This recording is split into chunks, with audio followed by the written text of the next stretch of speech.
네, 경제는 글로벌하게 경제를 심층 분석하는 코너입니다.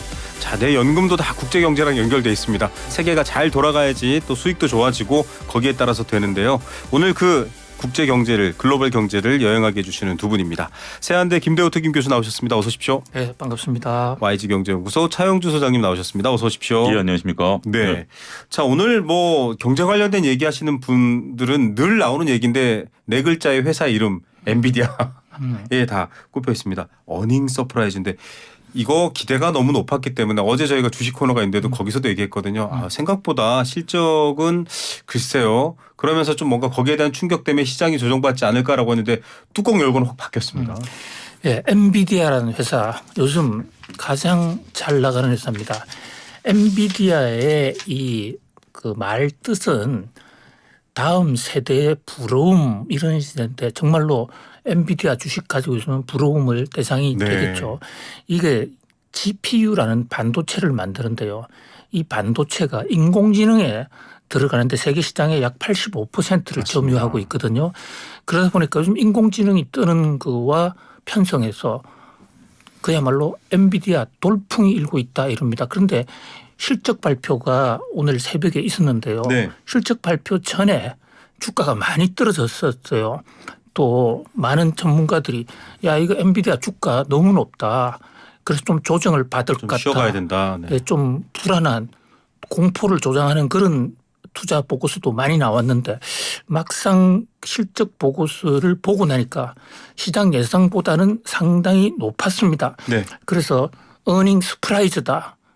그래서 발표 이후에 시간 후 거래에서 주가도 많이 올랐는데요. 그러나 이게 종전에 작년도 엔비디아가 실적 발표할 때요. 거의 하루에 20%씩 올랐어요. 24%까지 올랐습니다. 네.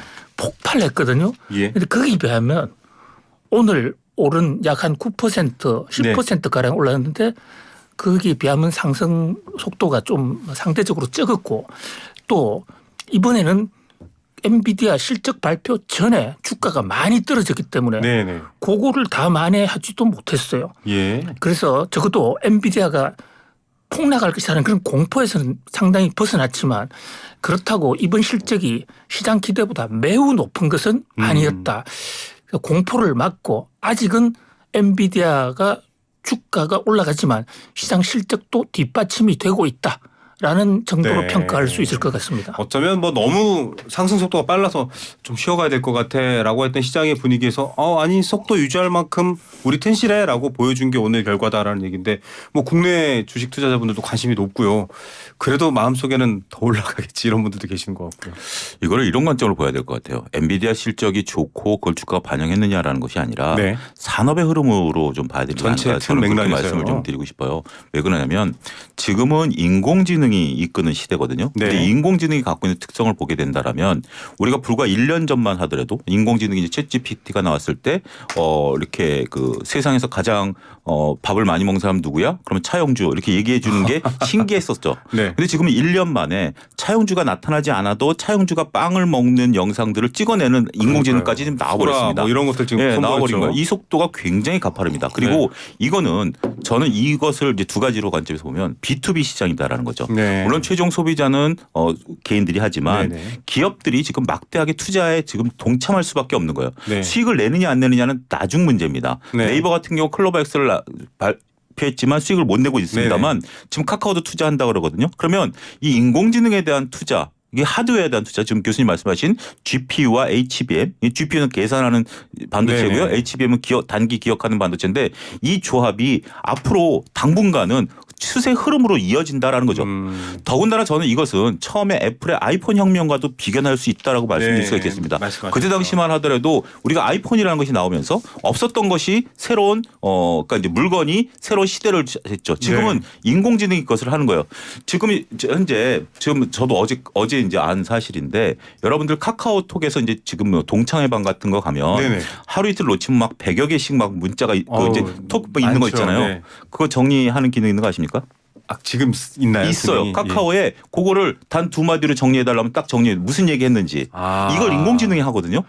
빨간 숫자가 159개 있는데 그거 좀 정리해줘 이러면 딱 결국은 뭐 목요일 날 모이자는 소리. 뭐 네, 이렇게 아, 정리. 사실 저는 그때그때 확인을 해서요. 그러니까 이제 그러니까 지금 이제 이 산업의 흐름을 그만큼의 알아야 이 기술이 흐름을 바로 알아야 된다는 적용됐네요. 거고 그러면 이것을 제가 왜 이렇게 강조하냐면 자 지금 이제 워렌 버핏이 애플 주식을 팔았어요. 네. 애플 주식을 팔았다라는 것은 애플은 B2C 시장입니다. 네. 기업과 개인의 시장이죠. 고객들. 근데 이제 개인들 같은 경우 지금은 다들 핸드폰을 이제 뭐 인도라든지 아프리카 사람들도 갖고 있는 상황이기 네네. 때문에 더 이상의 성장률 자체가 꺾였다라는 거죠.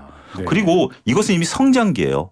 그러니까 어느 정도 성장을 네네. 했던 시대고 애플의 초기 혁명 시대가 지금 이제 인공지능이 이끌고 있다. 네. 그리고 한 가지 밸류 측면에서 보면 우리가 1년 전에 이제 그 엔비디아의 네. PER이 32배였습니다. 네네. 지금 PER이 얼마일까요? 얼마인가요? 지금도 30배입니다.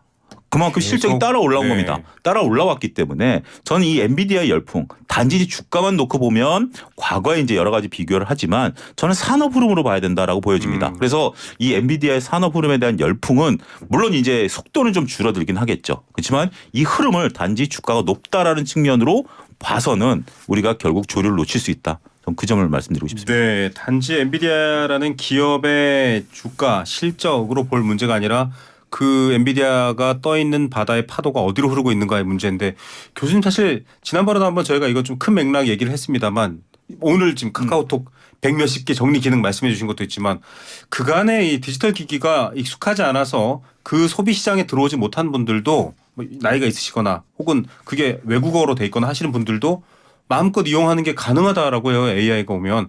그러니까 이거는 기존 산업시장, 유통시장에도 영향을 미칠 수 있는 거 아닌가요?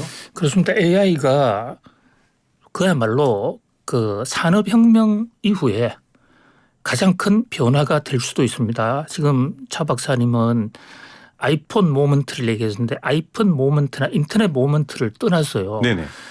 모든 기계에 지금 AI가 다 들어가고 네. AI를 이용한 생산, 소비, 교육 그렇습니다. 세상이 완전히 바뀌는 거거든요. 네. 그러니까 처음에 스티븐슨이 전기기관을 만들었을 때 그런 정도의 엄청난 변화가 있을 수 있다. 그런데 이제 여기서 두 가지 관점으로 생각해야 됩니다. 산업이 발전하는 것하고 또 주식 투자하는 것은 좀 달라요. 네. 왜냐하면 엔비디아가 현재 그동안에 주가가 많이 올란 것은 네. 엔비디아만이 GPU란 것을 생산을 해냈는데 네. 문제는 이 GPU가 그렇게 고난도의 기술이 아니에요. 네. 인텔 같은 데는 CPU를 생산하고 있는데 몇 년 전으로 돌아가면 젠슨 황이라는 엔비디아 창업주가 CPU 할 능력이 안 돼서 GPU를 했던 거예요. GPU는 동시에 계산을 많이 하는 거거든요. 동시에 계산을 함으로써 게임하는데 여러 사람이 동시에 접속해서 할 수 있도록 하는 그런데 그것이 인공지능에 오니까 한꺼번에 계산해야 되지 않습니까? 그런데 인텔이 만드는 CPU는 계산을 빨리 하는 거거든요. 예. 그런데 지금 오픈 AI라는 곳이 9,300조를 투자해 가지고 이 새로 이 AI 반도체 네. 회사를 수십 개를 만들겠다. 그다음에 마이크로소프트도 여러 가지 또 이 AI 관련된 투자 전 세계 기업들이 다 나서고 있습니다. 따라서 지금은 엔비디아 하나만 볼 게 아니고요. 그 AI의 생태 구조와 먹이 사슬을 잘 봐야 됩니다. 그러니까 AI는 결국은 최정점에 마이크로소프트 같은 구글 같은 이 데이터 센터가 있어요. 그 데이터 센터에 GPU를 공급하는 회사가 있고 네. 또 거기서 엔비디아는 생산 시설이 거의 없는 회사예요. 네. 그냥 머리만 있어요. 네. 그런데 그것을 실제로 제조한 회사는 TSMC가 하고 있거든요. 네. 그런데 오늘 같은 시각에 인텔에서 네.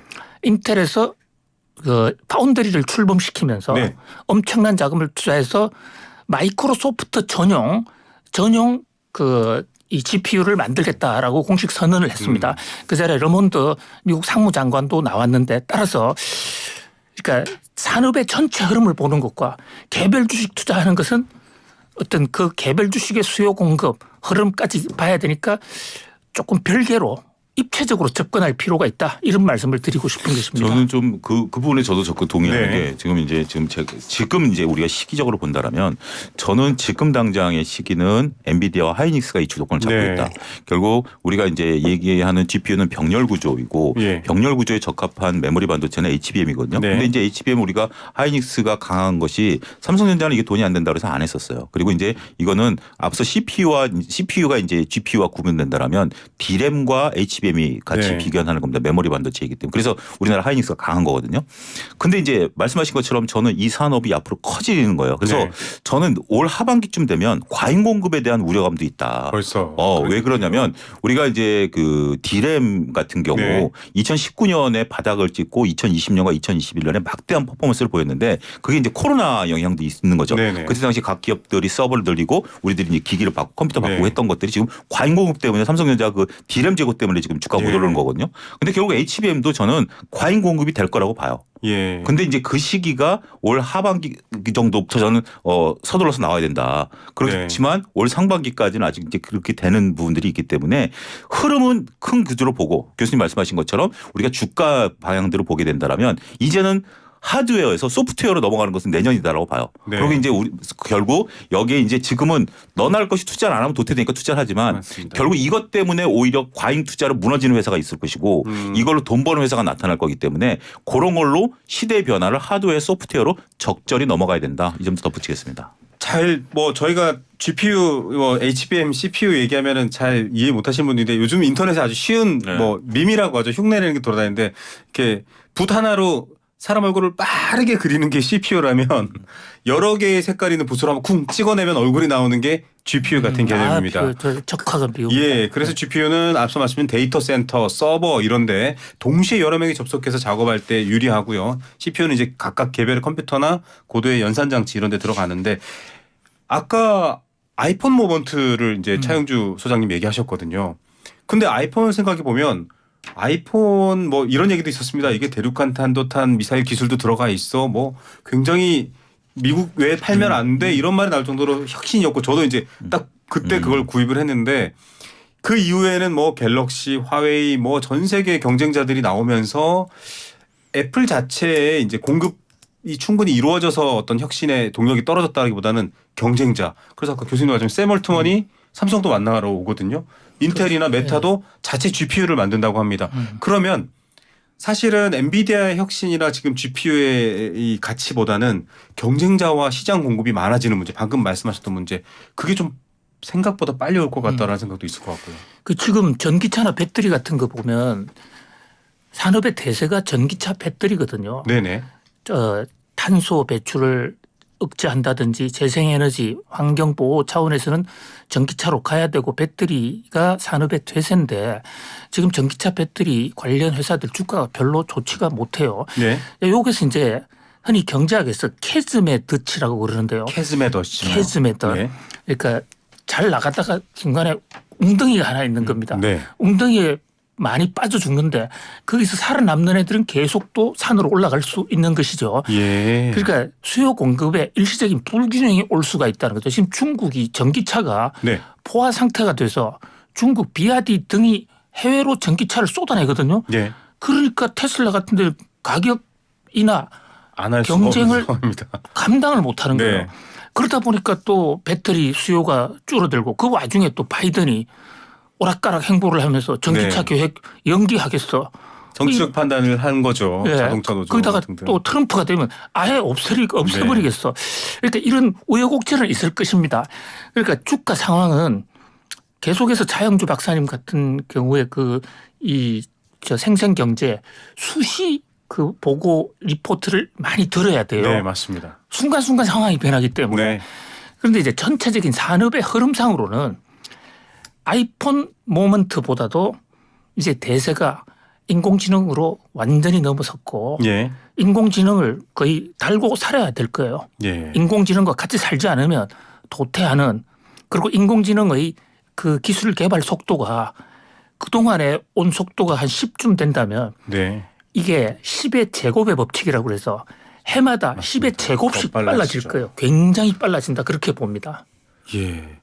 이게 우리가 이제 인공지능이라는 것이 나온 게 1960년대부터 개발이 되기 시작해서 그렇죠. 우리가 여러분들 잘 기억하시는 그 알파고의 바둑 대결이 벌써 10년 전 얘기입니다. 네. 근데 지금 현재 우리가 인공지능을 쓰고 있는 알고리즘이 그때랑 큰 차이는 없다라는 거죠. 네. 그때와 큰 차이가 없는데 그러면 왜 인공지능이 갑자기 이렇게 됐느냐라는 부분들이 결국 GPU라는 물량 공세 때문에 그래요. 그러니까 이것을 그때 당시만 하더라도 우리가 GPU라는 것을 게임 그래픽 정도로만 쓰다 보니까 네. CPU로 이것을 계산을 하다 보니까 계산 속도가 느린 거예요. 네. 그런데 이제 GPU라는 것은 정확도는 다소 떨어지다 하더라도 실시간을 하다 보니까 그때보다 지금 교수님 말씀하신 것처럼 몇만 배, 몇십만 배가 늘어난 거고 네. 우리가 챗 GPT 4가 나왔는데 네. 2, 3, 4는 연산 능력은 똑같습니다. 네. 근데 연산 속도와 양이 늘어난 거죠. 네. 그 학습 능력이 늘어난 거기 때문에 학습 능력. 예, 이 부분에 대해서 이제 그래서 GPU라는 게 막대하게 들어가는 거거든요. 여러분 네. GPU는 병렬이라고 생각하시면 되고 네. CPU는 직렬이라고 생각하시면 됩니다. 맞습니다. 어떤 게 속도가 빠를까요?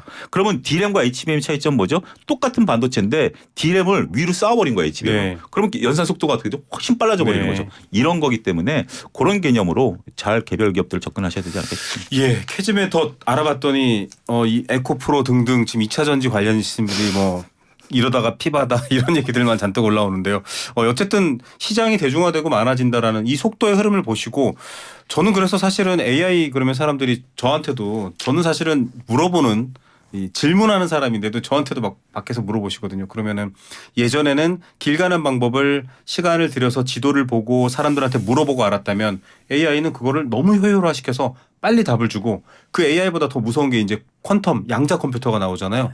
그거는 알고리즘이 없지 않습니까? 그냥 바로 질문에 답을 붙여주는 방식이기 때문에 훨씬 더 시대가 어떻게 바뀔지 모르겠다. 그래서 미래는 사람의 삶은 어떻게 될지 잘 모르겠습니다. 이런 것도 굉장히 조심해야 됩니다. 지금 오픈 AI 올트만 그러니까 지금 생성형 AI 네네. 아버지라고 부르는 올트만이 최근에 공개한 게 그 소리라는 게 있는데요. 네, 컨텐츠만 갖다 주면 동영상을 방송을 만들어줘요. 맞습니다. 자, 이걸 보면서 이제 앵커님이나 저나 네, 이제 정말로 우리만의 유니크한 그리고 사람만의 어떤 독특한 컨텐츠가 없으면 우리 다 도태당합니다. 저는 스마트 농업으로 도시에서 딸기 농사를 지을까? 딸기 농사도 AI 없으면 못 그러니까요. 저 봤거든요. 이렇습니다. 빨간 털실 헬멧을 쓴 외계인이 하얀색 사막을 걸어가고 있어 어쩌고저쩌고 하는데 놀랍습니다. 영화 같은 장면이 나왔어요. 그래서 아니 이 도대체 아무리 이 출발점인 GPU, 엔비디아 뭐 그래픽 회사고 했지만은 그래픽 카드 회사고 했지만은 이 정도 수준 이제 저희가 이렇게 얘기를 하는 이유를 청취자 여러분께서 아셔야 될 게 그렇게 가는가 보다가 아니라 저쪽에서 정말 거대한 파도가 오고 있습니다. 그 얘기를 그거를 잠깐 또 네. 자꾸 이제 길어진 것 같지만 붙이면 그게 지금 1분짜리거든요. 네. 1분 지금 이제 공개된 게 이제 1분짜리예요. 그게 불과 2개월 전에 네. 30초짜리였는데 그걸 구현을 못했어요. 똑같은 거를 이제 그런 식으로 얘기를 네네. 하면 차영주가 햄버거 먹는 걸 찍어봐 그러면 차영주 입이 막 왔다 갔다 하고 네네. 햄버거 왔다 갔다 했어요. 근데 그 이번에 1분짜리는 일본 풍경을 하는데 지하철에 찍은 거예요. 네. 지하철이 딱 가다가 그 벽이 나오면 사람이 그림자가 비쳤다가 하는 그 학습 능력을 불과 2개월만 했다는 맞습니다. 거예요. 이게 무서워요. 그러면 올 연말에는 저는 이걸로 영화를 찍을 수 있다고 봐요. 맞습니다. 이 누구나 아이디어가 있으면 영화 감독이 될 수 있는 겁니다. 이 정말 어떤 직업을 앞으로 저는 구해야 될지 어떻게 먹여 살려야 될지. 네. 물론 뭐 기술의 변화가 인간과 공존하는 방식이 또 역사의 변증법적인 발전 과정에서는 있었으니까요. 지켜봐야 되겠습니다. 뭐 이 얘기를 아침에 앞부분에 열심히 하니까 뒷얘기들은 다 부질없어 보일 것 같습니다. 그래도 얘기해야 됩니다. 자, 이거 지난번 얘기했는데 CPI가 생각보다 높게 나왔네. 그러다가 생산자 물가도 봤는데 이것도 좋습니다. 그래서 뉴욕 연준연방은행에서 나온 발언도 그렇고요. 이게 금리 내린다라는 말이 이제 쏙 들어가는 거 아닌가 이런 얘기도 있는데 금융 환경도 바뀌고 있습니다. 게다가 앞서 말한 기술 변화도 사실 시장에 미묘하게 영향을 주거든요. 오늘 새벽에요. 엔비디아가 워낙 관심을 끌다 보니까 다른 뉴스들이 많이 죽어버렸는데 엔비디아 못지않게 중요한 뉴스 중에 하나가 연준 FOMC 의사록이라는 게 나왔습니다. 1월 달에 과연 그 비공개 회의였던 FOMC에서 무슨 일이 있었느냐. 그때 제롬 파월이 대왕 비둘기에서 매파로 바뀌면서 네. 시장에 혼란을 많이 줬는데 제롬 파월 아닌 다른 11명 연준위원 12명입니다. 네. 11명은 무슨 얘기를 했냐 이게 의사로서 나왔는데요. 결론부터 간단하게 말씀드리면 한마디로 물가가 떨어지고 있다는 확실한 신호를 확인하기 전까지 금리 인하 없다라는 표현이 나왔어요. 네. 자, 그동안에는 앞으로 금리 인하에 대해서는 물가 상황을 보아가면서 하겠다든지 네. 물가 상황 거시 지표를 보고 하겠다. 주로 자극하지 않겠다 뭐 이런 입장이었습니다. 대부분 금리 인하에 대해서 전체로는 긍정적인 입장이면서 네. 시간은 속도 조절 이런 뉘앙스인데 오늘은 그 반대로 금리 인하 안 할 거야. 맞습니다. 이런 쪽에 방점이 찍혔다. 이 얘기는 금리 인하가 원래 뉴욕 증시에서는 작년에 금리 인하한다고 그랬었어요. 네. 그것도 물 건너간 건 물론이고 1월 달도 물가가 이제 3월 달 금리 인하한다는 사람들이 많이 없어지지 않았느냐. 5월 달도 어렵고 지금 6월 달 정도로 넘어가 있는 그런 네. 상황이다. 이렇게 볼 수 있습니다. 결국은 뭐 금리 인하라는 게 뭐 약속했으니까 지켜 이럴 상황이 아니라 경제 지표를 보고 판단할 수밖에 없는데 그렇게 안 되고 있다라는 건데요. 증시에서는 금리 인하의 호재를 물론 선반영을 미리 했습니다만 그래도 기대하셨던 분들이 방향이 또 반대로 틀리는 것 아닌가. 피벗했는데 다시 피벗하는 건 아니냐 걱정도 있습니다. 지금은 이제 시장이 조금 또 분위기가 바뀐 것 같아요. 이 금리 인하에 대한 어떤 기대감보다는 지금 우리가 이제 앞서 저희가 긴 시간 동안 얘기했던 새로운 경제에 대한 어떤 기대감 이런 것들이 증시에 있어서는 더 증시를 이끈다라고 봐야 되겠죠. 네. 이들의 시가총액이 이미 뭐 13조 달러를 넘어선 상황이기 때문에 전에는 이제 7종목에서 이제 5종목 AI 5종목으로 이제 줄어들었죠. 테슬라와 애플이 이제 탈락이 되고 이제 그러면서 이제 올라가고 있는 상황이기 때문에 결국 이제 이 주식 시장이 그런 거죠. 만약에 경기 흐름을 탄다라고 한다라면 미국 주식 시장이 이렇게 뜨거울 수는 없겠죠. 네. 하지만 이러한 미국 시장의 그리고 어떻게 보면 우리 인류의 장점이다라고 보면 기존의 산업 사이클이 도태되고 어느 정도 성장의 한계가 돌아오면 새로운 성장 사이클이 나타난다라는 거죠. 그것을 지금 이제 인공지능이 해내고 있기 때문에 시장의 관심은 여전히 강한 게 있기 때문에 그쪽으로 좀 쏠린다. 하지만 그 외의 종목들에 대해서는 차별화가 또 이분법적으로 엄청나게 있기 때문에 특히 이제 뭐 부동산 문제라든지 상업용 부동산 문제라든지 네.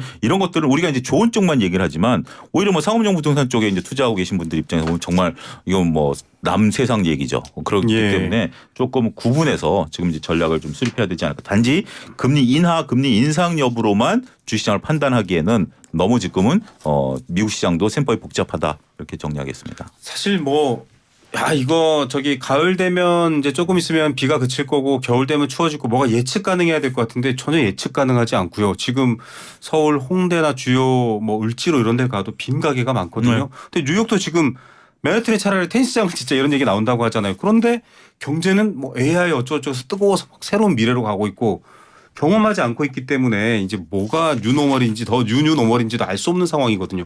근데 이게 미국 맨해튼 한복판 테니스장은 땅값이 제일 비싼 것 중에 하나인데 이게 산업 체질이 바뀌는 건가요? 아니면 진짜 약간 어딘가에 숨어 있는 적신호가 있는 건가요? 예, 지금 뉴욕 맨하탄에서 테니스 코트를 만든다는 외신 보도가 나왔길래 그것을 구글 지도로 검색을 해봤어요. 네. 32번가 33번가. 괜찮은 위치 아닌가요? 괜찮은 정도가 아니고 사무실 오피스용으로는 가장 비싼 곳입니다. 네. 물론 증권시장은 다운타운에서 5가 6가 있지만 32번지 하면 굉장히 중요한 회사들이 많은 곳인데 거기다가 테니스 코트를 세워? 워낙 비어 있으니까 아무도 없으니까 네. 그냥 건물 헐고 테니스를 하면 사람은 와서 테니스 사용료는 내지 않겠습니까? 네네. 그만큼 어떤 상업용 부동산이 많이 지은 데다가 들어가지 않는다.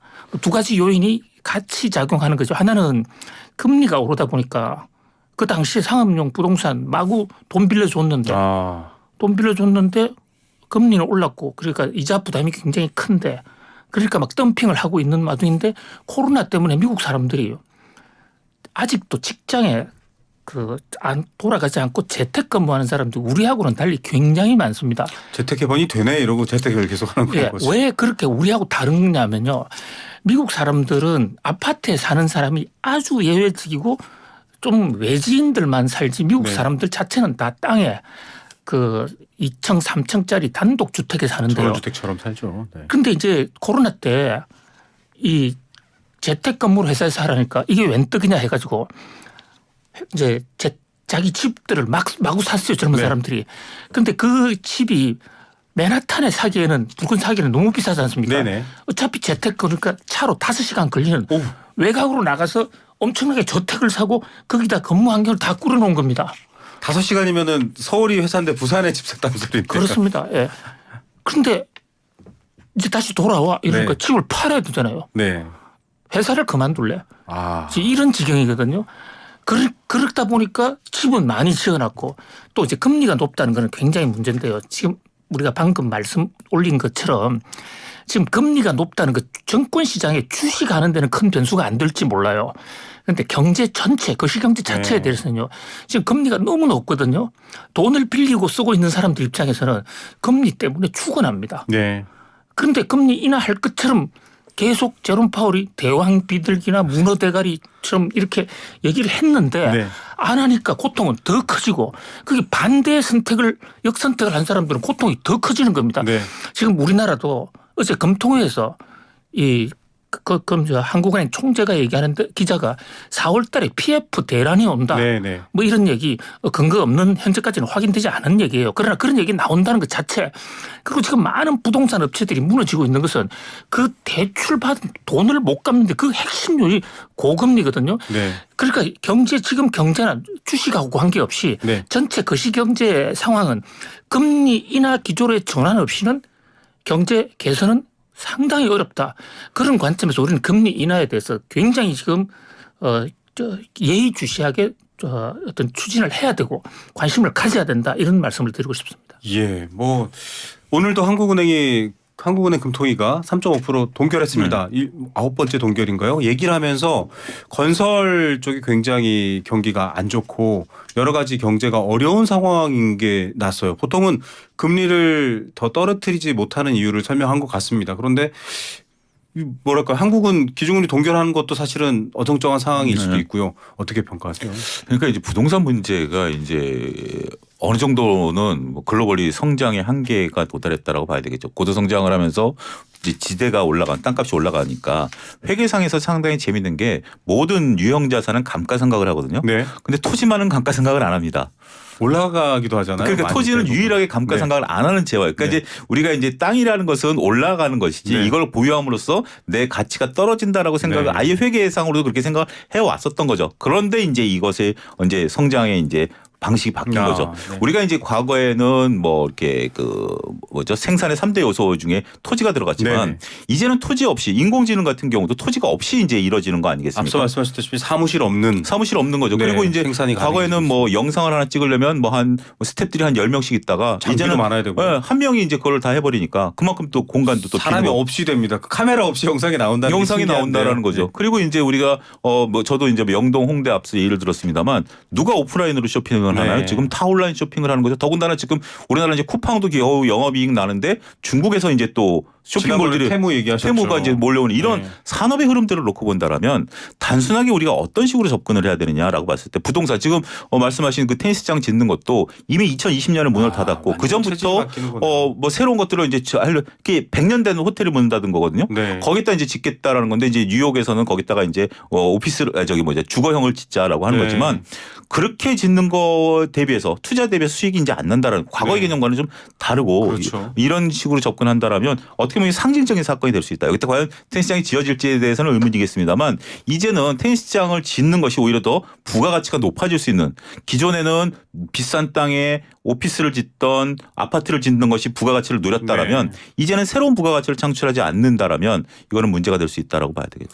그렇죠. 지금 뭐 AI 중에 제일 직접 체험하시는 게 저희가 테무 얘기를 막 했는데 관련된 이 차영주 소장님과 김대우 교수님 유튜브를 보시던 분이 본인 SNS 들어갔는데 테무 광고가 막 뜰 겁니다. 네. 그게 AI가 하는 거거든요.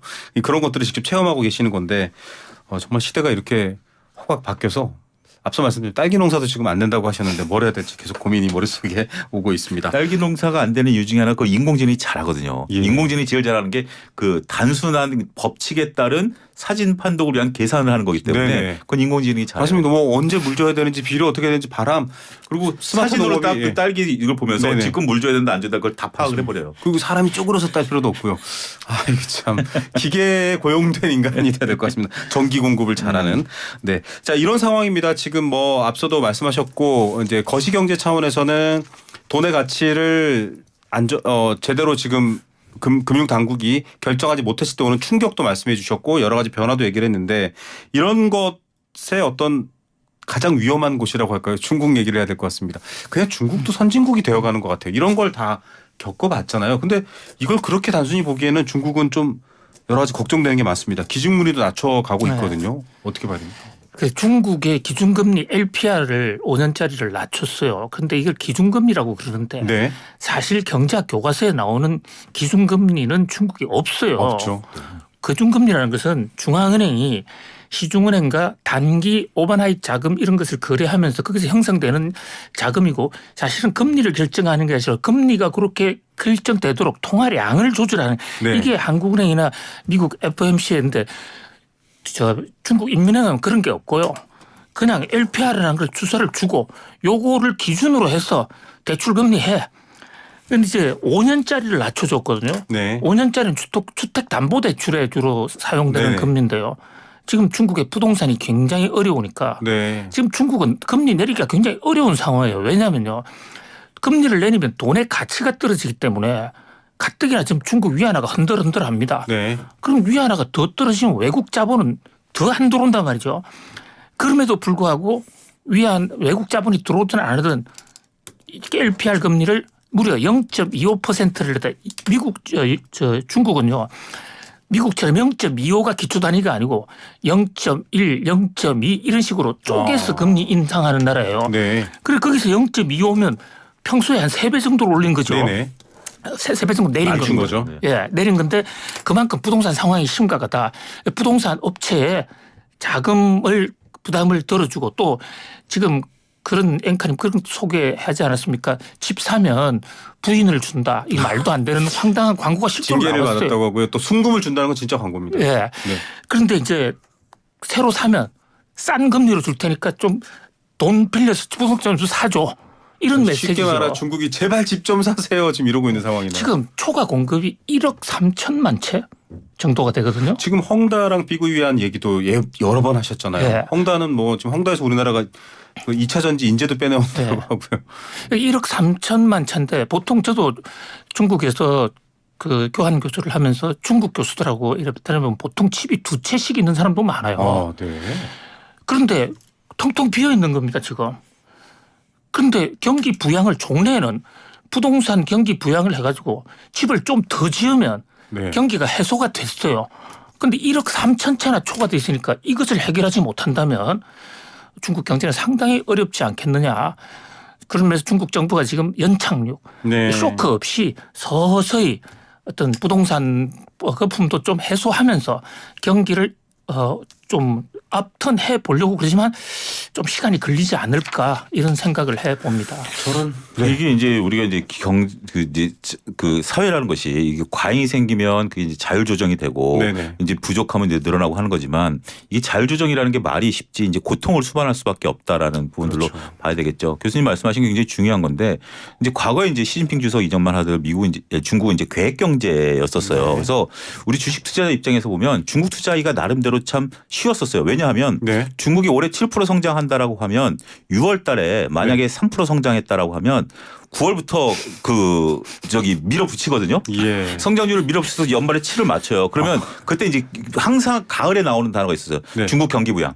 아. 그러니까 이제 상반기 때 안 되면 하반기 때 그걸로 이제 SOC 투자, 부동산 투자를 밀어붙여 왔기 네네. 때문에 우리 국내 투자 입장에서는 중국 경기 부양 그럼 뭘 사야 돼? 차화정 사야 돼. 뭐 네. 이런 도식이 되면서 한동안 쉬었었던 상황인데 이게 지금 이제 가장 끝나네요. 이제 이 휴유증으로 남은 거죠. 그렇기 때문에 지금은 뭐 중국이 경기 부양한다는 얘기 없잖아요. 경기 부양 네. 해도 꿈쩍도 안 하는 거죠. 연착륙 뭐 쇼크 방지 이 얘기만 하고 근데 있으니까요. 이 중국 정부가 나서 우리 경기 부양할 테니까 SOC 투자한다 막 이런 얘기는 없잖아요. 네네. 그렇기 때문에 이제는 과거의 그 인식, 이 시대를 변하는 것을 빠르게 읽어내고 이 부분을 이제 봐야 되겠고 더군다나 이제 그동안에 장기적으로 우리 이제 부모님 세대들이 끌어왔던 그 토지에 대한 어떤 기대감 이런 것들은 이제 개념들이 좀 바뀌어야 되지 않을까. 바뀌고 있습니다. 어떻게 바뀌는지 정신 똑바로 차려야 될 것 같고요. 또 이걸 둘러싸고 있는 뭐 경제 회랑이니 1대1론이 이런 것들도 사실은 다 연결돼 있는데 걱정하지 마십시오. 매주 목요일 두 분이 와서 친절하게 소개해 주십니다. 오늘도 그 친절한 세계 경제 여행을 도와주시는 가이드 김대호 세한대 특임 교수 차영주 YG경제연구소장 두 분과 함께했습니다. 감사합니다. 감사합니다.